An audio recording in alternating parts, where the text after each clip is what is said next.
Right, so hello and welcome to Canvas. I'm just going to do a quick video to show you some of the key features of it, and obviously this is sort of a public beta. It's not fully finished in any way, shape or form, so I'm going to be releasing the code, so if people want to change it, then I imagine things about this will change, and I'm certainly going to be doing a lot of updating in the future, but this is the first version and I want to just do a quick tour of some of the main features and explain a little bit as well about how that comes together in terms of installing it yourself if you want to use it.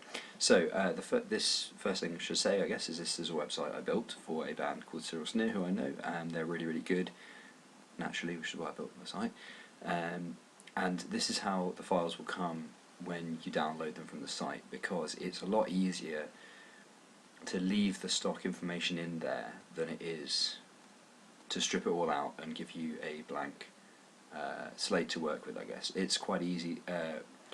Once you've hooked up the content management part of the site to a database with the correct fields, and all this is in the documentation, and you filled them with example text, literally just the word example in all the fields that the database has an input will do, you can then use the update function on the content page, which we'll see in a minute, to then post all of the correct data to all the correct places, and obviously you can upload your images and things, and you will see how all of that works in a minute. So you'll be able to take out all of what you see in front of you now and customize that to be your own site. Ultimately we'll also be able to do layouts and things for that sort of thing as well, but for the moment it's just this landscape layout, and I can talk at length about why this layout has been chosen and things like that as well if you're interested, but that was not for this video.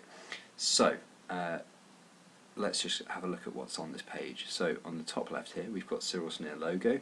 Obviously that's editable from the content management system. We've got a 140 character update down here, and that's just so that you can keep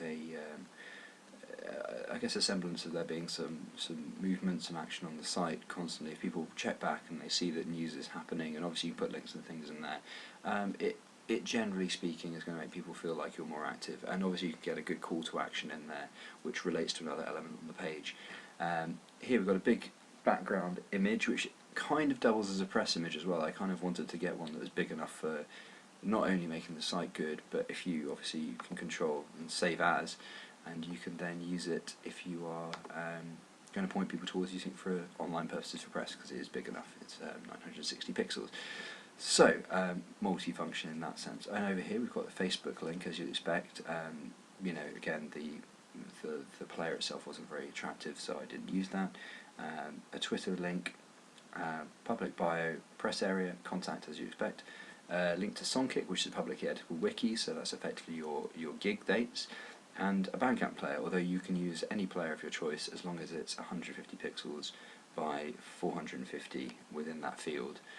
But again, we'll see this when we go into the CMS section. So quickly then, let's just click on the bio page. So there we are, there's just a piece of stock text over here, and I would suggest that you basically put an HR tag in here and then put your press quotes underneath. I think this is about a reasonable length of text, and you can get 31 lines of text in here, or in the region of 300 words.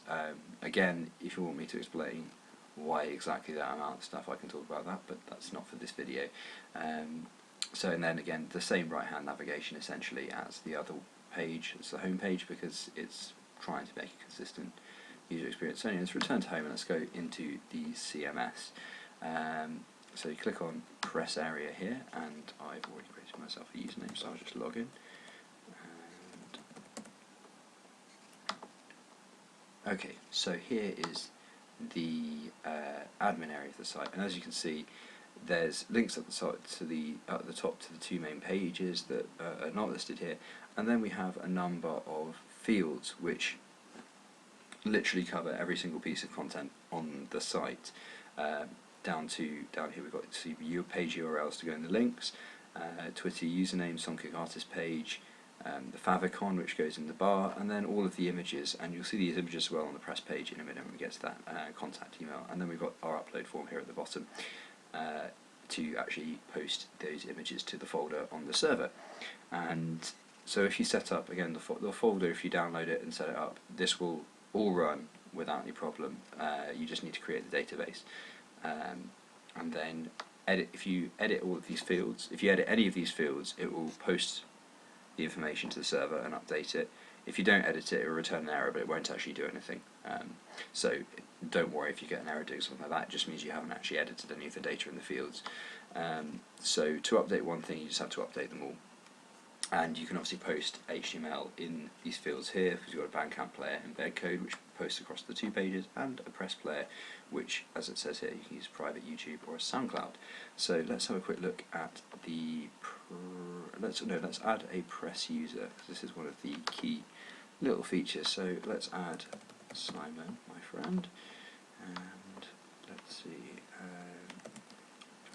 His password, and as you can see on this page, it's not blocked out the password because you want to see what you're actually typing, because once you've submitted this, that's it. And so type of user, press OK. So create user, and new user created. Right, so let's log out of this and let's log in as the new user we've just created. And logged in, and there we are. Ooh. Sorry, Google Chrome. I'm running quite a lot of programs on here, and Google Chrome's just decided to be a bit slow for a second there. So this is the press page now. If you're a press, if you've got a press login, you'll basically get bounced to this page, and you can't access the admin area if you click on that. It won't let you in. And here's the space for a player, and there's space down here for a short bio and a couple of press images, which when you download will be 100%. These are actually shrunk down to about 40% of their normal size. So obviously if you don't get a much smaller image, it will display a bit smaller, but you can edit those from the content page. And so yeah, that's basically that. Very simple little press area, which should work very nicely for you for most users. And let's return to the public site. So that's essentially it. There will be more features added in the future. If there's anything you haven't got there that you would like to see, then send me a message and I'll see what I can do. And basically, yeah, any feedback would be appreciated, and I hope you find it useful. And that's about it. That's Canvas. Cheers.